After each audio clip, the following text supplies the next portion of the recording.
This is Sports Broadcast Solutions, a broadcasting network for everyone. Check us out at sportsbroadcastsolutions.com and become part of the digital sporting world.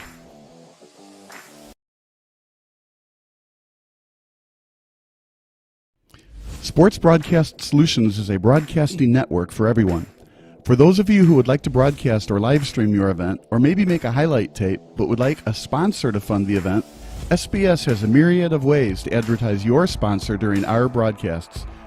We have commercials. We have on-air reads by the announcers. Albatross Physical Therapy and Wellness specializes in pain-free. We have graphics. And we have watermarks. Finally, Sports Broadcast Solutions can create a commercial for you or your sponsor. Whatever your sports broadcast needs, we are at sportsbroadcastsolutions.com. Check us out and become part of the digital sporting world. Missing your child's sporting event just plain stinks, but you don't have to worry about that anymore thanks to Sports Broadcast Solutions. SBS is a live broadcasting network, as well as covering your on-demand needs, recruiting videos, highlight reels, and much, much more. We can broadcast live to any website, and we also post as much on-demand content as you need. For more information about SBS, check out our website at sportsbroadcastsolutions.com. Sports Broadcast Solutions, a broadcasting network for everyone. Sports Broadcast Solutions is a broadcasting network for everyone. At SBS, we offer a professional broadcasting experience for the non-professional athlete. Just like the pros, we offer everything for you. Play-by-play commentary. A no-hitter at Kane County Stadium. 15 strikeouts, 1 walk, 1 error, and that's it. Color commentary, highlight reels, recruiting videos, and much, much more. Unlike our competitors, we zoom in on the action and always have a live scoreboard with a live time code. If you're ready to have your next sporting event feel like CBS Sports, then make sure to call Sports Broadcast Solutions today.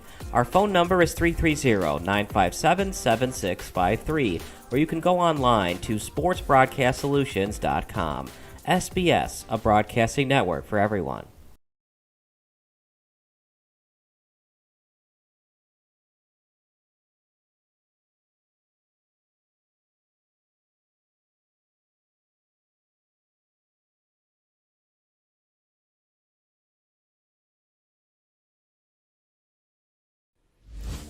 Sports Broadcast Solutions is a broadcasting network for everyone. We broadcast sporting events for people of all ages, including adult leagues, high school leagues, and kids. Complete with professional-looking graphics, broadcasters, color analysis, and commercials. We do pre- and post-game interviews with the players. In addition, Sports Broadcast Solutions does highlight films, including college recruiting reels, highlight films you'd see on sports news programs, and just simply highlight films for fun. Sports Broadcast Solutions also provides raw footage and live streams if you'd like. Subscribe to us and listen to our professional talk videos about relevant topics in the pro and college ranks. Whatever your sports broadcast needs, contact us at sportsbroadcastsolutions.com and become part of the digital world.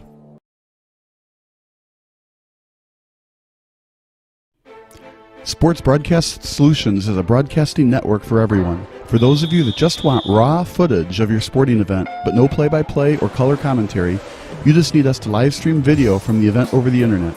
We will live stream your event on YouTube on our Sports Broadcast Solutions channel. In addition, we also have a dedicated channel on YouTube for live streaming at SBS Livestream. And if you need multiple channels, we can utilize Facebook Livestream and Instagram Live on our channel as well. Options include commercials from your sponsors, professional scoreboard graphics are still available, and of course, yes, pre- and post-game interviews are available as an option if you want. We've been working really hard this whole summer and stuff. Whatever your sports broadcast needs, we are at sportsbroadcastsolutions.com. Check us out and become part of the digital sporting world.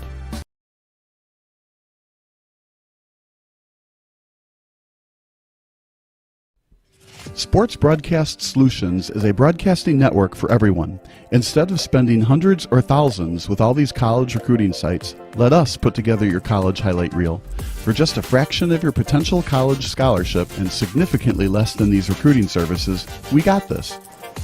In addition, we put together highlight reels for teams, including high school, your club team, or travel team.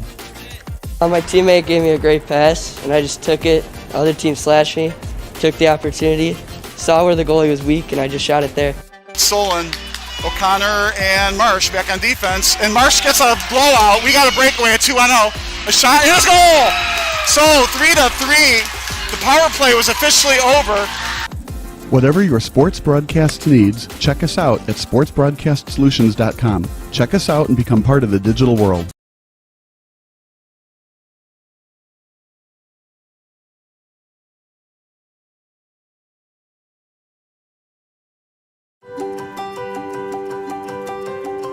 My name is Mary Ellen Schneider, and I'm the Fine Arts Department Chair at St. Ignatius. I'm proud to say that we probably have at least 50% of the student body involved in one of the visual or performing arts throughout their career here. It's important for the students to be involved in the arts here because they learn something that they can enjoy for a lifetime. There's no cap on how old you can be to be a musician or a visual artist and create. Our talented students are very creative. Beautiful things are displayed around the school. They also get very excited about productions and concerts, performing for others. And there's so many options for you and so much for you to have fun with. I love being department chair because it's exciting to be able to lead a group of other artists and to see them be able to be involved in the arts. Sometimes at the high school level, it becomes very selective. We have so many things here that are inclusive of students at all levels.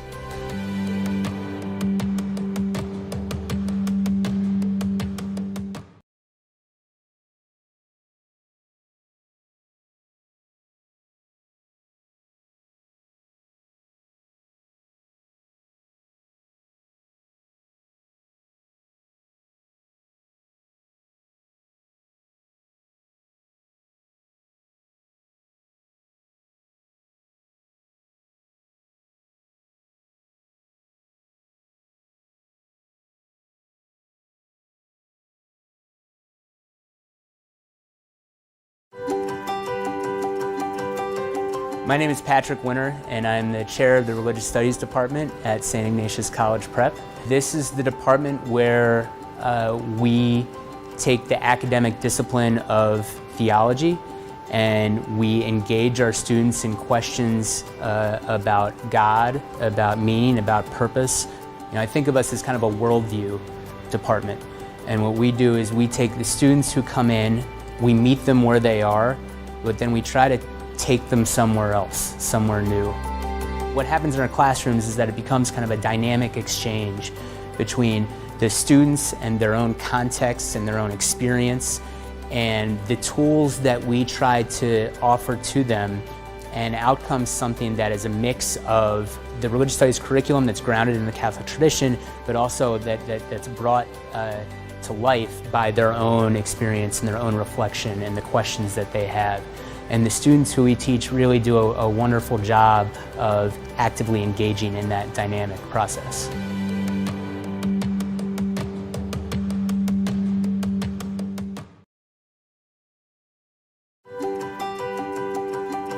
My name is Rustin Broussard. I am the math department chair here at St. Ignatius College Prep. I think one of the things that I like the most about being the math department chair here is observing my other teachers and seeing them in action and promoting those skills and passion, ideas for classroom learning within the department.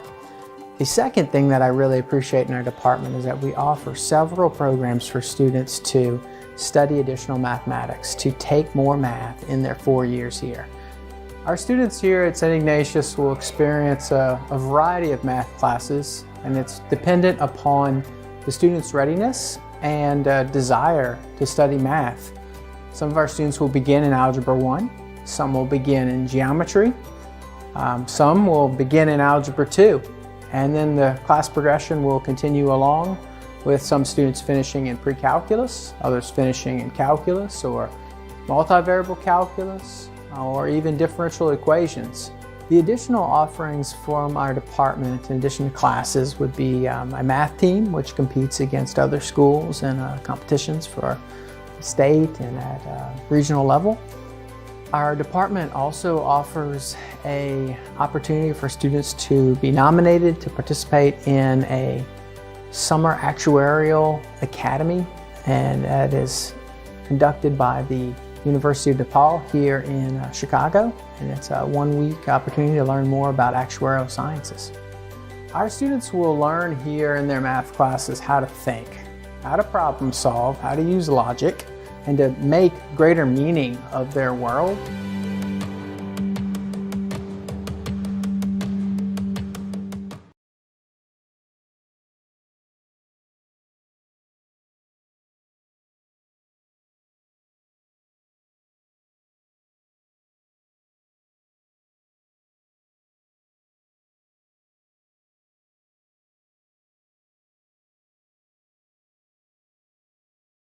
Sports Broadcast Solutions is a broadcasting network for everyone. Let SBS broadcast your sporting event. We have experience and can generate excitement and permanent digital memories for your team. Tonight. That time, finally a goal for the Stampede! We have professional videographers using high-definition modern-day cameras, color analysts, and play-by-play announcers with state-of-the-art, classy graphical scoreboards to keep you updated. Plus, we have commercials to advertise your team, club, or sponsor, and us. Plus, we do pregame and postgame interviews. Hi, everybody, and welcome to the postgame show brought to you by Marion Central Catholic. My name's Kyle Smith. Well, my name doesn't matter. These young ladies matter. It's senior night as the Hurricanes win a battle down the stretch, 48-46. Hi, I'm Carrie Kramer. I swim 50 breast, 50 free, and 100 back. Whatever your sports broadcast needs, we are at sportsbroadcastsolutions.com. Check us out and become part of the digital sporting world.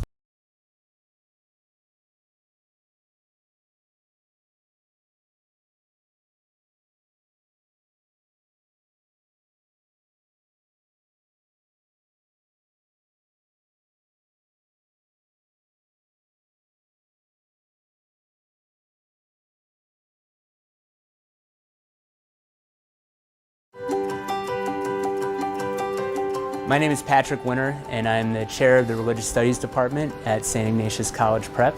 This is the department where we take the academic discipline of theology and we engage our students in questions about God, about meaning, about purpose. You know, I think of us as kind of a worldview department. And what we do is we take the students who come in, we meet them where they are, but then we try to take them somewhere else, somewhere new. What happens in our classrooms is that it becomes kind of a dynamic exchange between the students and their own context and their own experience and the tools that we try to offer to them, and out comes something that is a mix of the religious studies curriculum that's grounded in the Catholic tradition, but also that's brought to life by their own experience and their own reflection and the questions that they have. And the students who we teach really do a wonderful job of actively engaging in that dynamic process.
sports marketing and branding agency, offering athlete management, brand management, and so much more.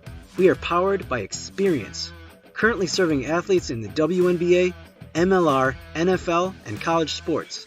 We are looking to take on more clients because everyone deserves a shot at their dream. Our goal is to help others by inspiring one person at a time. Level Up Branding was founded by Lauren, who was and still is an athlete.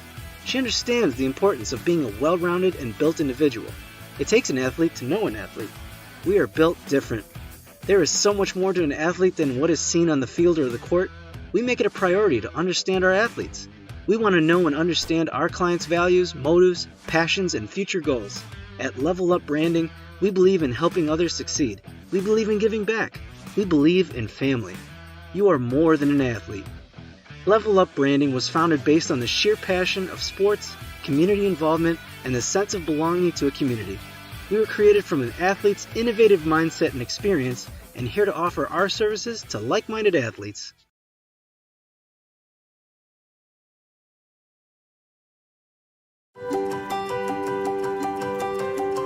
My name is Mary Ellen Schneider, and I'm the Fine Arts Department Chair at St. Ignatius. I'm proud to say that we probably have at least 50% of the student body involved in one of the visual or performing arts throughout their career here. It's important for the students to be involved in the arts here because they learn something that they can enjoy for a lifetime. There's no cap on how old you can be to be a musician or a visual artist and create. Our talented students are very creative. Beautiful things are displayed around the school. They also get very excited about productions and concerts, performing for others. And there's so many options for you and so much for you to have fun with. I love being department chair because it's exciting to be able to lead a group of other artists and to see them be able to be involved in the arts. Sometimes at the high school level, it becomes very selective. We have so many things here that are inclusive of students at all levels.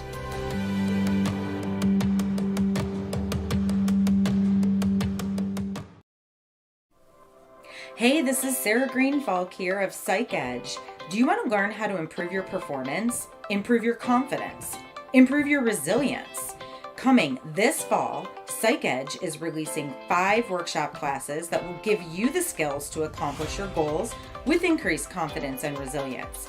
This is your opportunity to learn all the main psychological pieces of mental training in one place, plus the process I've developed to build these skills. Go to my website, psychedge.club, and sign up for my monthly blog emails, which will include the updates on the class release.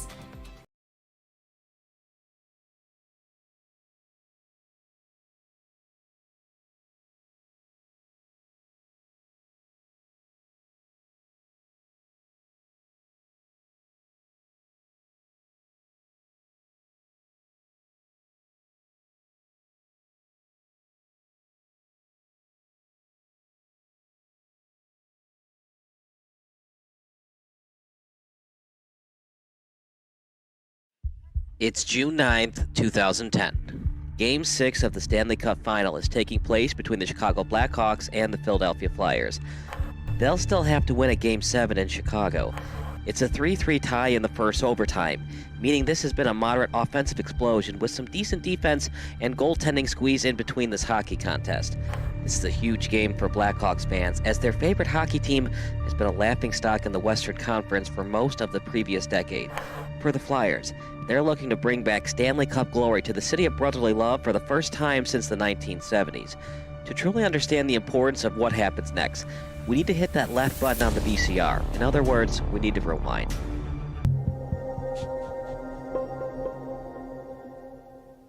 The Blackhawks are an overtime goal away from cementing their legacy in NHL history. But for a franchise who used to not even televise its home games, this seemed like a pipe dream even 5 years ago. Known for his severe cheapness, Blackhawks former owner Bill Wirtz decided to cancel all home broadcast agreements with network and cable television outlets in 1992. According to Wirtz and the Wirtz Corporation as a whole, home broadcasts were, quote, unfair to the team's season ticket holders, unquote. and as crazy as this decision was by Wirtz, fan attendance increased during the mid-1990s. Incredibly, without normal home broadcasts and overall television brand awareness about the team, the Hawks averaged over 19,300 fans during the mid-1990s at the United Center. This is how it worked. WGN and other media outlets couldn't broadcast the Blackhawks games at the United Center. But if a national broadcasting network such as ESPN decided to telecast the game, a Blackhawk fan could purchase Hawkvision, a subscription network worth $29.99 per month. Then you could watch the ESPN broadcast of Blackhawks vs. Red Wings at the United Center on normal cable television. It was pretty confusing, to be sure, and as you know, the internet wasn't big back then. If you were a big hockey fan and wanted to know about the Blackhawks, you either had to go to the game or wait for the hockey highlight on SportsCenter.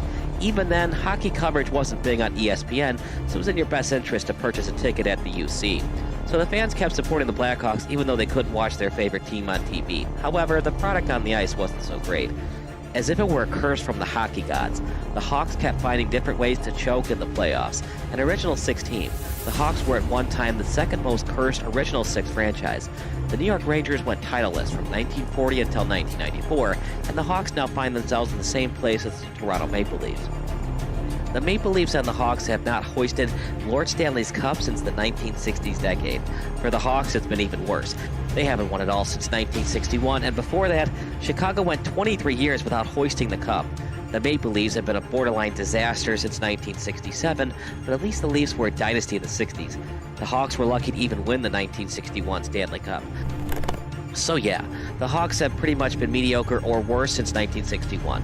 However, there were moments when the franchise seemed destined for championship glory. The worst moment for Chicago hockey fans was the 1971 Stanley Cup Final against the hated Montreal Canadiens. Without air conditioning at Old Chicago Stadium, the Hawks were the home team during Game 7 of the Finals against the Canadiens. Jumping out to an early 2-0 lead, legendary netminder Tony Esposito couldn't stop Jacques Lamar's 60-foot-away snapshot, giving the Canadiens their first goal of the contest. Chicago Tribune writer Bob Verdi said there was a humid haze hung over the ice, but Esposito refused to blame the rink's lack of air conditioning on the soft goal he gave up. He had a point, since Lamar's shot was nearly from the center line. The Canadiens never looked back and scored twice more to upset the Hawks and win 3-2 on Chicago's home ice. Since then, the Hawks have never been closer to winning the Cup as they were that day in 1971. That is, until tonight anyway. As painful as it was in 1971, Hawks fans who were still alive in 1992 had to be devastated at what happened next to Ed Belfour and Dominik Hasek. Incredibly, Eddie the Eagle Belfour and Dominik the Dominator Hasek were both on the Blackhawks at the same time. Two future Hall of Fame goalies were both on the Hawks, and yet the franchise still couldn't win a Stanley Cup with either netminder. Belfour was the starter during the brief Belfour-Hasek years. The Hawks made the 1992 Stanley Cup championship round with Belfour and Hasek both on the roster. It was also a Chicago team with Chris Chelios leading the defensemen, and forward Jeremy Roenick was on this Hawks team as well. Led by captain Dirk Graham, the Hawks went on a very impressive winning streak in the playoffs. After falling to a 2-1 series deficit to the St. Louis Blues, the Hawks won their next 3 games against the Blues, as well as back-to-back series sweeps against the Detroit Red Wings and the Edmonton Oilers. Just like that, 11 consecutive victories saw the Blackhawks 4 wins away from ending up as the last team standing. The only team in their proverbial way, the NHL's version of the Super Mario Brothers, otherwise known as Mario Lemieux and Jaromir Jagr.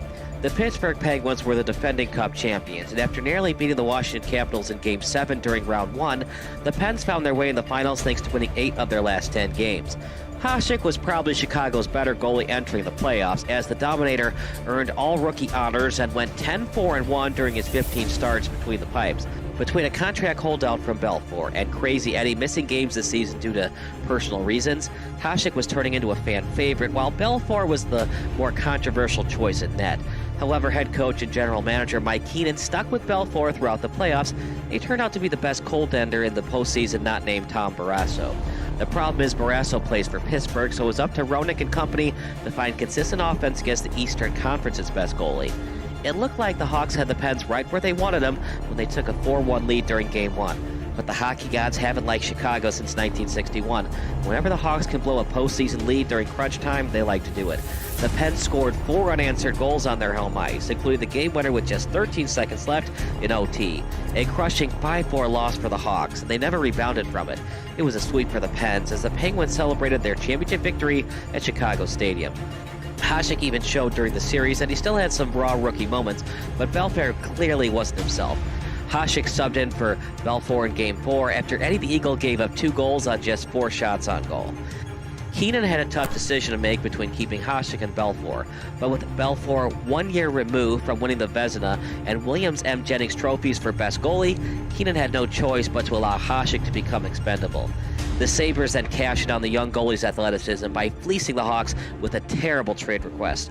The Sabres received a future Hall of Famer in Hasek, and the Blackhawks received just future draft considerations and a goalie in Stefan Beauregard, who never played a single minute in the goalie crease. The future draft considerations eventually led to the Hawks drafting Eric Daze in the 4th round. Daze became an all-star left winger, but serious back and herniated disc issues saw the team's promising winger limited to just 74 games in 3 seasons after his all-star game appearance in 2002. He retired after playing just 1 game in 2005. That being said, Keenan didn't want there to be a locker room controversy between Hasek and Belfour, and it's easy to say in hindsight when no one knew how great Hasek would become. Unfortunately, Belfour wouldn't even finish his career in Chicago. The Hawks were worried that he wouldn't re-sign with the team, so they shipped him off to San Jose for 3 players I personally never heard of until I Googled them. Ulf Dahlin, Michael Sikora, and Chris Terreri. Terreri was put in the very tough position of trying to fill Belfour's shoes in net, and he never got close to reaching Belfour's milestone achievements. Blackhawk fans kept asking themselves, is this team cursed? The 1999 Stanley Cup Final pitted Belfour against Hasek as the Dallas Stars took on the Buffalo Sabres. Belfour eventually won the cup over Hasek in the series, although Hasek won more cups than the Eagle once he began playing for the Red Wings. The Blackhawks managed just 1 more Western Conference Finals appearance with Belfour in net, and they wouldn't get back to the Western Conference Finals until last season. No one ever wishes someone to die, but success seemed to reach the Blackhawks once Bill Wirtz passed away from complications of cancer on September 26, 2007. His son, Rocky Wirtz, took over the team. Rocky as the CEO. The Hawks finished above 500 for the first time in 6 years. With John McDonough as the president and Joel Quenneville as the head coach, the Hawks made it back to the playoffs and finished in the Final Four. The Red Wings once again got in their way and easily took care of the Hawks 4-1 during the 2009 Western Conference Finals. Entering the 2009-10 season, the Hawks decided they need a veteran forward who could score goals and match up against their biggest rival, the Detroit Red Wings. Marian Hossa signed with the Blackhawks, giving the Hawks a formidable 1-2-3 punch on line 1 on Patrick Kane, Jonathan Taves, Marian Hossa. That is, if they ever needed to use all 3 guys on the power play. The Hawks were a tough team to beat in 2010, and they finished just 1 point shy of the Western Conference leading Sharks, but the Hawks were the better team in the Western Conference Finals and swept the Sharks to make it to the Stanley Cup Final. Their opponent was an unlikely one, the Philadelphia Flyers. Entering the playoffs as a 7th seed, the Flyers had little title aspirations, but after the top-seeded Capitals were stunned in round 1 to the 8th-seeded Canadiens, there was new hope in Philly. The Flyers looked dead in the water when they trailed 3-0 in the Eastern Conference semifinals, but Simon Gagne returned for Game 4, and they definitely needed him as Gagne scored in overtime to force a Game 5. Brian Boucher was excellent as the Flyers starting goalie during Game 5, but he had to leave the game early due to knee injuries. As such, Michael Layton finished off Game 5 as the Flyers' new goalie and preserved the 4-0 shutout. Layton then got the start in Game 6 as expected, and he made the most of his opportunity by being perfect through 59 minutes until the Boston Bruins scored late. It was still a 2-1 win for the Flyers, and wouldn't you know it, the Flyers had a chance to win Game 7 and come back from an insurmountable 3-0 deficit. The Bruins actually led 3-0 in Game 7 at the TD Garden in Boston, but they simply couldn't avoid a significantly embarrassing collapse. James Van Riemsdyk, who didn't score a single goal in the playoffs prior to tonight, netted a very important goal late in the first period to give his teammates new life and ending the shutout attempt. The Flyers then scored 3 more unanswered goals to win a surprising 4-3 Game 7 over the Bruins, becoming just the 3rd team in NHL history to come back from a 3-0 series deficit. In fact, this had only been done once in any other American professional sport besides hockey. The Boston Red Sox defeated the New York Yankees 4-3 during the 2004 American League Championship Series. And now the Flyers are back in the Stanley Cup Final for the first time since 1997, looking for their first championship since 1975. The 1997 Stanley Cup Final was very interesting since it pitted the Flyers against the Red Wings, with both teams being in the Eastern Time Zone. The Flyers got swept in that series, with fans questioning if the franchise made the right decision all those years ago when they traded for former #1 overall draft pick Eric Lindros. Lindros scored just once in that series against the Red Wings, and it cost the Flyers a lot just to acquire him. They sent the Quebec Nordiques 6 players, 2 first-round picks, and $15 million in cash for only Lindros. The Nordiques eventually moved to Colorado, with the future Hall of Famer in Forsberg helping the Colorado Avalanche win 2 Stanley Cup titles. What did Lindros contribute? Just 1 goal in his lone Stanley Cup final, and his constant bad luck of suffering concussions, he suffered 4 during his career in Philly, inevitably led to him being traded to the New York Rangers. The Lindros trade was a huge gamble for the Flyers, and it cost them much-needed role players they probably could have used during their playoff runs in the late 90s and early 2000s. However, the Flyers probably wouldn't have made it to the finals without Lindros in the lineup, so there's a lot of give and take when debating if Philly should have traded for the future Hall of Famer. In a weird twist of fate, the Rangers tried to trade for Lindros, which would have included goalie Mike Richter. Richter was huge down the stretch for the Rangers during the 1994 Stanley Cup Final, which they won, so Rangers fans are probably very happy with the trade with Philly that was finalized prior to the Rangers calling up the Nordiques. But the Flyers are finally back in the Stanley Cup Final, in large part due to the Flyers getting defenseman Chris Pronger in another blockbuster deal with Anaheim. It cost Philly 2 players and 2 first-round picks. History tells us that the Flyers love sacrificing the future for winning now, but this time around, it has paid its dividends in a big way. Pronger's 14 playoffs assists have allowed the Flyers to be 1 goal away from forcing a Game 7 in Chicago, their closest to a title in 35 years. The trade for Pronger was definitely an immediate success. Layton's 3 shutouts in the Eastern Conference Finals prove that he deserves to be in the league, but is he a franchise goalie? Not so much. One of the reasons that the Blackhawks are a goal away from the title is Layton can't recreate his magic from the previous round. In fact, Boucher relieved him in Game 2 and Game 5 due to erratic play, but head coach Peter Laviolette decided to stick with Layton in this pivotal Game 6.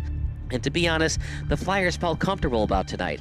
Both of their wins in the series were at home, and with the Hawks being led by 2 players under the age of 25 in Kane and Taves, they don't have a lot of experience in this pressure situation. It's up to former #1 overall draft pick Patrick Kane and Captain Taves to finish off the Flyers. Otherwise, it's back to Chicago for a winner-go-home Game 7, and Blackhawk fans know all too well how that panned out back in '71. Sharp knows all too well how this Blackhawks team has stunk over the years, as he joined the team during the 2006 season. Remind their fans of Broad Street bullies who won back-to-back cups in the 70s, or will the Blackhawks finally appease the hockey gods and give their fans a much-deserved championship? It's golden goal format, and Patrick Kane has the puck deep in the Flyers' end. Well, thanks for watching our NHL version of Rewinder. Make sure to comment below and subscribe to Sports Broadcast Solutions.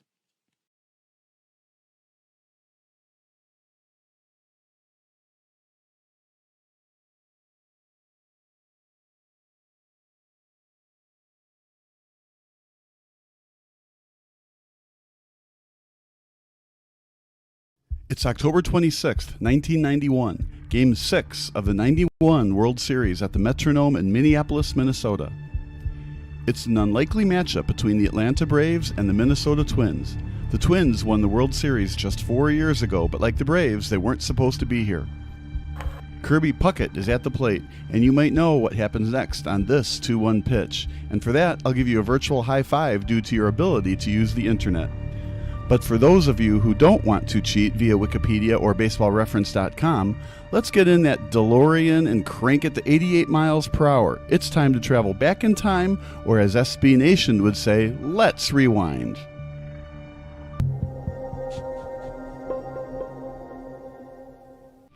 The 1991 Fall Classic was far from straight chalk when it comes to the gambling mindsets of sports bettors. According to TampaBay.com, the Braves were once 250-1 odds-on favorites to win the World Series.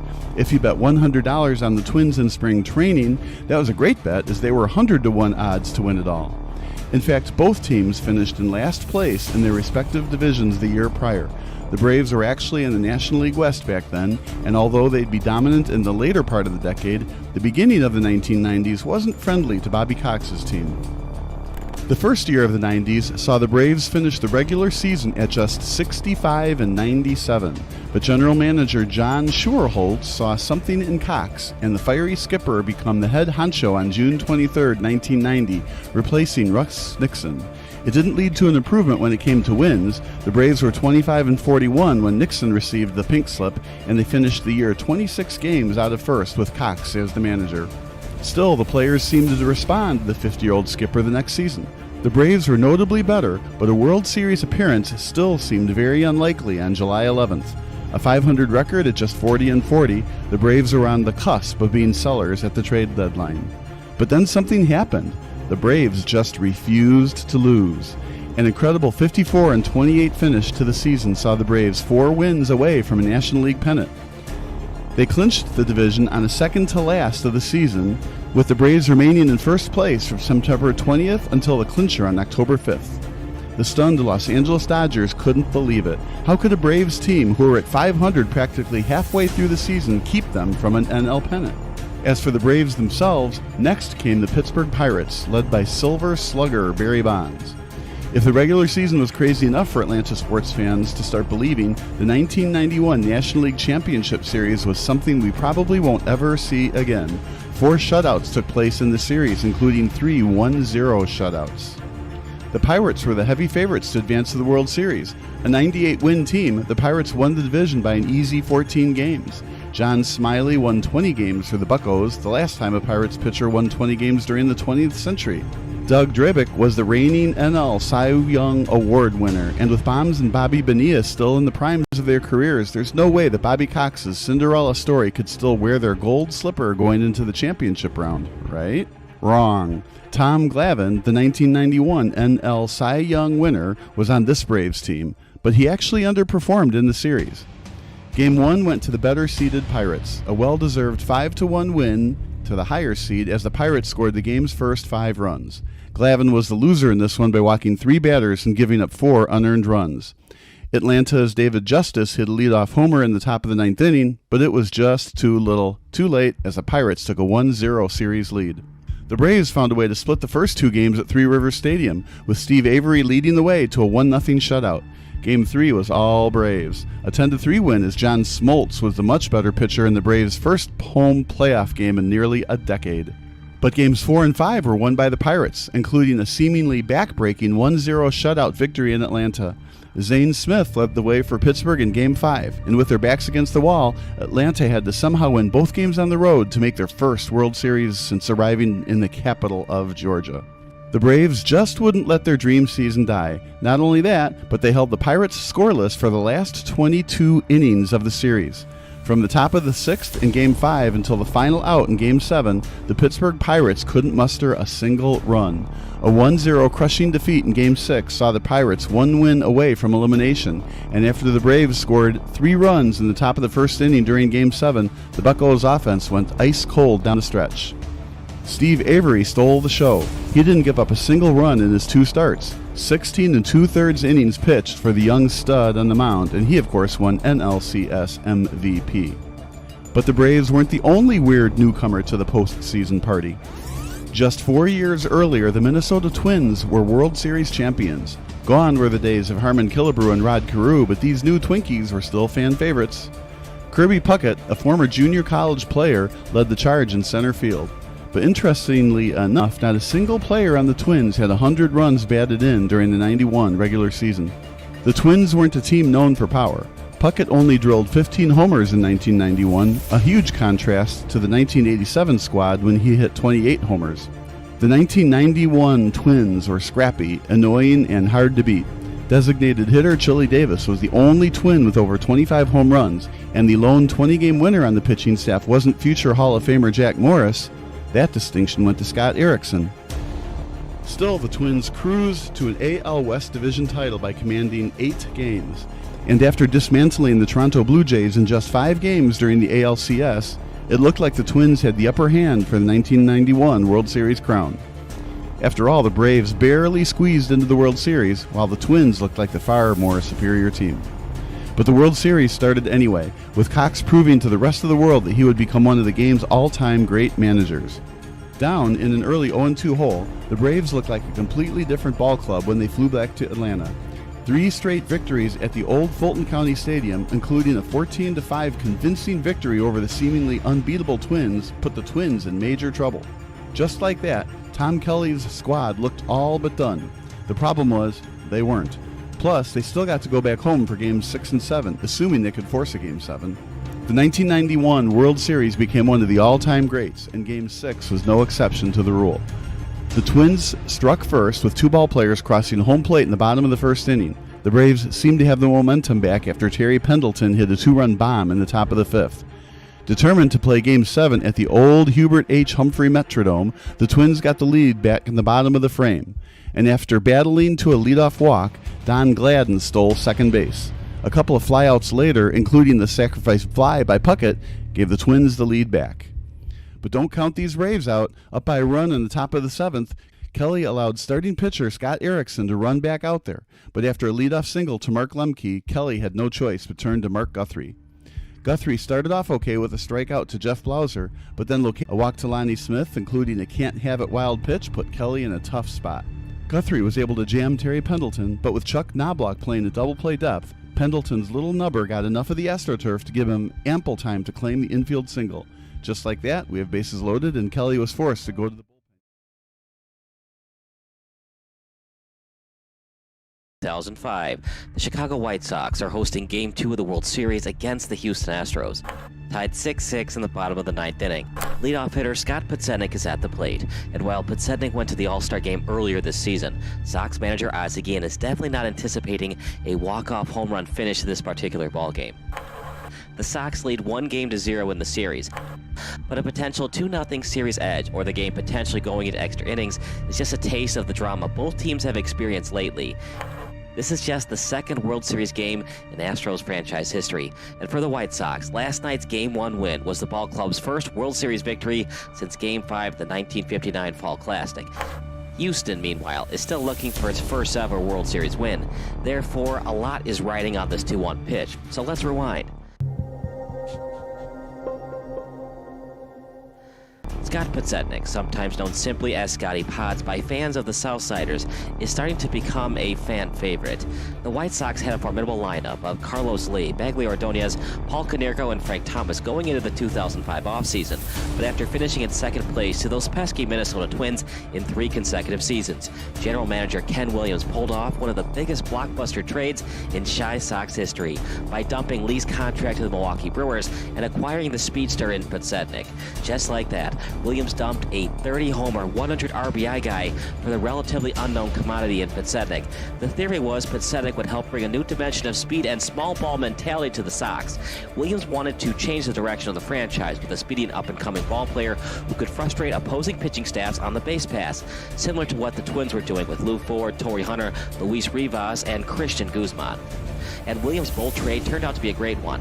The first half of the season saw Podsednik steal 4 bases in a game on 2 different occasions, with Scotty Pods making the All-Star team as the final vote candidate. His batting average hovered around 300, and he stole 59 bases for the Sox. The trade was still good for Milwaukee, as Lee finished with a career-high 32 home runs and 114 RBI. But the Brewers missed the playoffs in 2005, while the Palehosers won just their 4th division title since playoff reformatting went into effect during the late 60s. Williams actually changed the entire White Sox lineup. Frank Thomas was out most of the 2005 regular season and postseason due to a bone fracture. Ordonez signed with the Tigers during the 05 offseason. Jermaine Dye became the everyday right fielder, and Williams brought in 30-year-old Japanese rookie Tadahito Iguchi become the everyday second baseman and two-hole hitter. Iguchi became a key cog in the Sox lineup, with his 3-run homer in Game 2 of the ALDS against the Boston Red Sox being the climax of a very impressive 3-game sweep at the hands of the defending champions. Everything was different about this White Sox team. The mantra became win or die trying, as White Sox small ball, or Aussie ball, as was sometimes referred to in the Chicago Sun-Times and Chicago Tribune, became the team's identity. Instead of Lee cranking dingers to left field, Pacetic would steal bases, Iguchi would get him over, and Jermaine Dye or Paul Konerko would drive him in with the crucial RBI hit. However, the average baseball fan wanted to call it. The Sox overcame the odds and stopped the Twins from winning a 4th straight AL Central crown. But the White Sox actually had to go toe-for-toe, tick-for-tack with the Cleveland Guardians to see who would represent the AL Central in the playoffs. It was a crazy year for the Sox. By August 1st, the Palehosers were up 15 games on the Cleveland Guardians. Incredibly, that lead became a meager 1.5 games as the Guardians went 19-8 during the month of August. A turning point for the White Sox came on September 20th against Cleveland. Joe Creedy's walk-off home run in the bottom of the 10th increased the White Sox division lead to 3.5 games. It was a 2-win swing, and it gave the White Sox enough breathing room for them to hold for the division crown.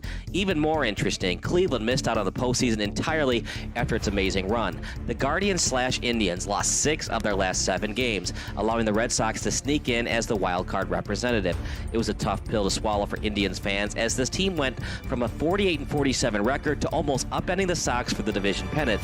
Instead, the Indians missed out on the playoffs for yet another year, their 4th straight season without a playoff appearance.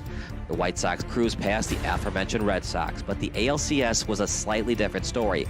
The Los Angeles Angels of Anaheim won Game 1 in Chicago, with Pacetic and catcher A.J. Pierzynski getting caught on stolen base attempts. Game 2 was a game to remember, as it was just a 1-1 tie with 2 outs in the bottom of the 9th. With 2 strikes on him, Pierzynski swung at a splitter out of the strike zone. The White Sox starting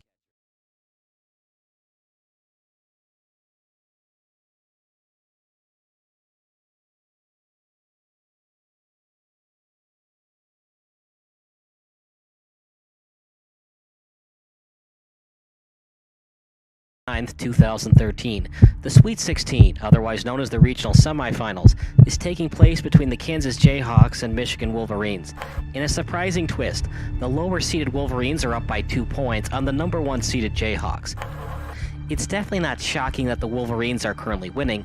Rather, it's surprising for anyone who turned off the game when Kansas led by 11 points late in the second half. Not only did Kansas blow a double-digit lead during regulation, but their odds of winning were over 99% with under 3 minutes to play. That doesn't matter anymore, though, and with under 10 seconds left in overtime, Kansas needs a practical miracle shot to force double OT. Even crazier, they could win at the buzzer with a 3. So can the Jayhawks pull off the incredible full-court drive to the basket to tie things up at 87? We'll find out in 10 short seconds. But for now, let's see how we got here. Kansas blew a huge lead earlier tonight, but how? To answer that question, we need to rewind.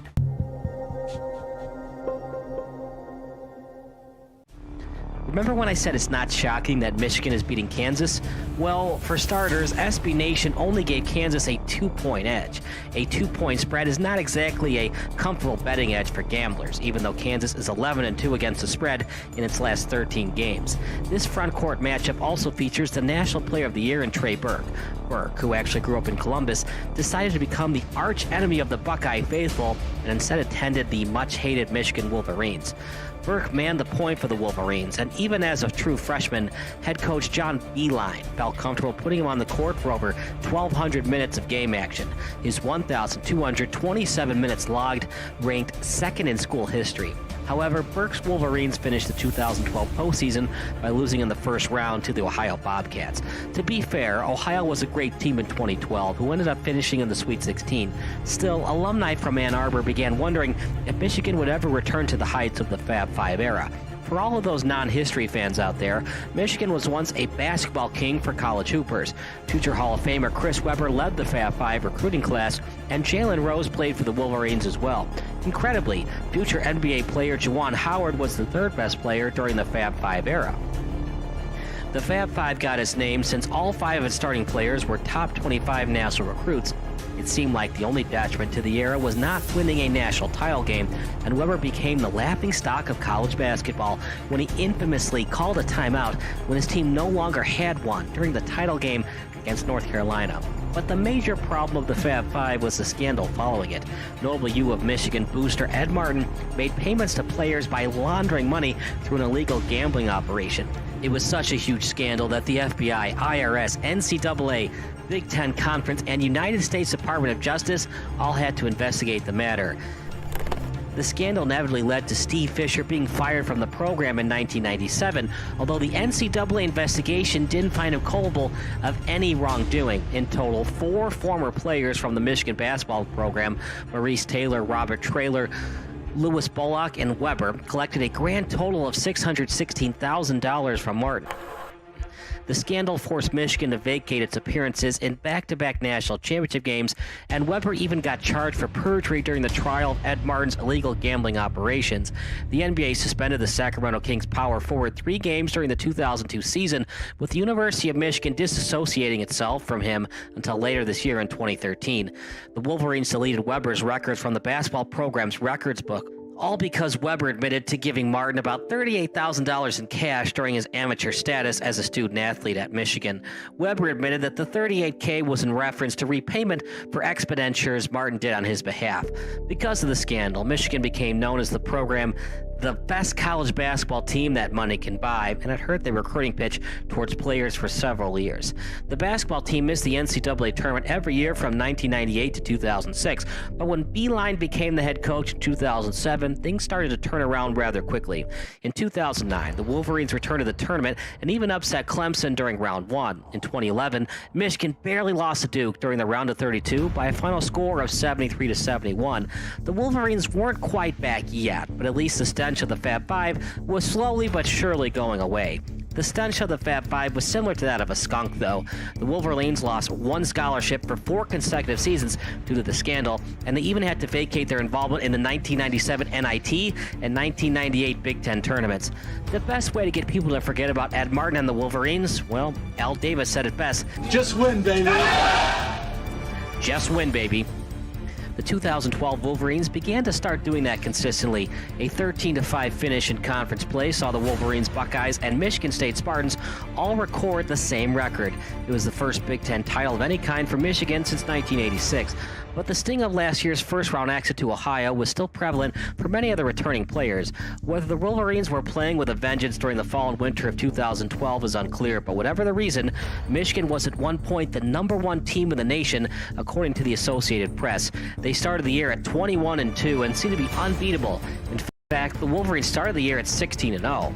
The Wolverines couldn't figure out Indiana, though, and after getting swept by the Hoosiers during the regular season finale, Michigan entered the 2013 NCAA tournament with a meager Big Ten quarterfinal defeat.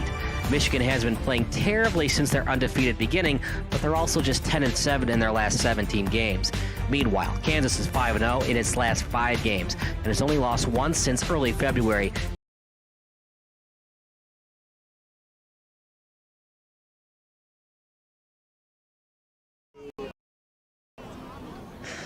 Welcome to the post-game show brought to you by Sports Broadcast Solutions, a broadcasting network for everyone. Check us out at sportsbroadcastsolutions.com. I'm Kyle Smith, but that don't matter. This man matters. Alex Deach with a heck of a game. He had a kick return touchdown on a squib kick. Alex, did you think you were going to return it for a touchdown on a squib kick? I mean, that was the plan always. I went to the right at first, didn't see a hole, ran over to the left, got a little tired, but, I outran the kicker, and it worked out. So, do you run a play like that in practice, or was that all improvisation? That was all improvisation. I was supposed to follow my blockers on the right. I got a hole on the left. Obviously my blockers did a great job too, but they just had more people on the right side. What do you guys usually work on squib kicks? Just to go straight up with it, or just kind of take a knee and take the great possession? If we can, always try to get the possession, but if they're coming in, just dive on it. Make sure we get the ball first. That's always the first priority. A really impressive output by all the seniors, not just yourself. Were you guys looking forward to this game all throughout practice, not just to win this game, but to do it for your parents as well? Oh yeah, absolutely. I mean, we've been dreaming about senior night for our whole career, so this was very important. We were looking forward to it since forever, so it was very special. You guys are just so good running the football. You know, we were joking about it on the broadcast. Do you live for rain? Because you guys don't like to pass the ball that much anyways. I mean, yeah, we saw it was raining, and we got a little excited because we know, obviously, most teams pass more than us, so we knew that would help us in the long run.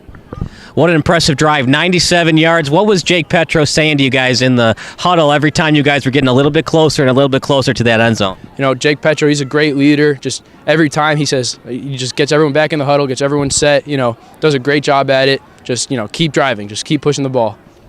All three facets of the game, offense, defense, and special teams. They score, but then they don't score after that after it's 14-7. 21 unanswered points. What did head coach Matt Miller talk to you guys in the locker room to make sure you don't give up any more points on the defensive side of the ball? I mean, you know, obviously we wanted a shutout, but after they scored, coach knew that we had to change something. We just kept going, foot on the gas, as we say. Yeah, I mean, we just knew to keep doing our job. For people that aren't familiar with the Fenwick-St. Ignatius rivalry, it's coming up next weekend. What is it like? It's a big rivalry. It's dating back a long time. You know, I don't want to say anything too cocky or anything, but we're definitely looking forward to it. We're definitely looking to beat them, win the conference title. So. Well, if you win, you get a home playoff game regardless. So are you guys thinking about that, or is just another game, especially a big game against Fenwick, but not really thinking about winning the game to get a home game for the playoffs? You know, obviously everyone wants a home game for the playoffs, but we are not even focused on the playoffs right now. We're focused on Fenwick and just Fenwick. All right, well, good luck and have fun with your teammates. Thank you. That's Alex Deach, and that does it for our post-game show. So for Max Tama, Marcel Francis, Bob Vilsaway, I'm Kyle Smith signing off, and we'll see you a couple weeks from now for the IHSA playoffs.